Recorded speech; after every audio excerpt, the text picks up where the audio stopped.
Le groupe ACP, créé depuis 1997, vise à réunir les pays membres pour adopter des politiques communes.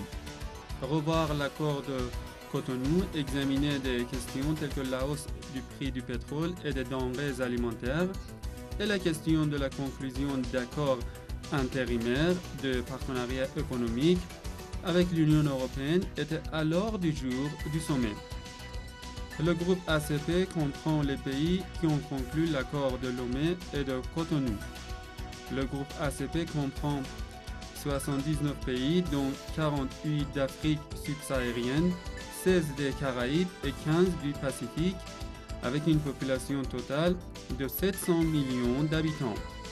Les accords de Lomé, dont le premier, signé en 1975, levaient les barrières commerciales tarifaires pour les exportations des pays ACP tout en permettant aux pays ACP de maintenir des droits de douane sur leurs importations en provenance de l'Union européenne. Dans le but de remédier aux effets néfastes de l'instabilité des recettes d'exportation et de permettre ainsi aux États ACP d'assurer la stabilité, la rentabilité et la croissance continue de leurs économies, la communauté met en œuvre un système visant à garantir la stabilisation des recettes provenant de l'exportation par les États ACP vers la communauté de certains des produits dont leurs économies dépendent et qui sont affectés par des fluctuations des prix des quantités. La Convention de Lomé met en place principalement des préférences tarifaires donnant à ces pays l'accès au marché européen ainsi que des fonds spéciaux destinés à garantir la stabilité des prix à l'achat pour les produits agricoles et miniers. Entre 1984 et 1985, les accords de Lomé 1, 2, 3 et 4 ont été signés. Mais l'accord de Cotonou conclu en 2000 au Bénin a remplacé peu à peu les accords de Lomé. Conformément à l'accord de Cotonou, l'Union européenne a changé de cap et au lieu de marcher de concert avec les pays ACP afin d'établir une situation plus équitable, elle a décidé d'imposer les règles de l'Organisation mondiale du commerce au groupe ACP. L'accord en question met notamment fin au STABEX, au SISMIN, mécanisme de stabilisation des prix qui garantissait les recettes des exportations des pays ACP pour les produits agricoles et pour les produits miniers. En conséquence, les pays membres étaient obligés d'une part d'ouvrir leur marché sur les produits européens en contrepartie d'une ouverture des marchés ACP aux produits européens.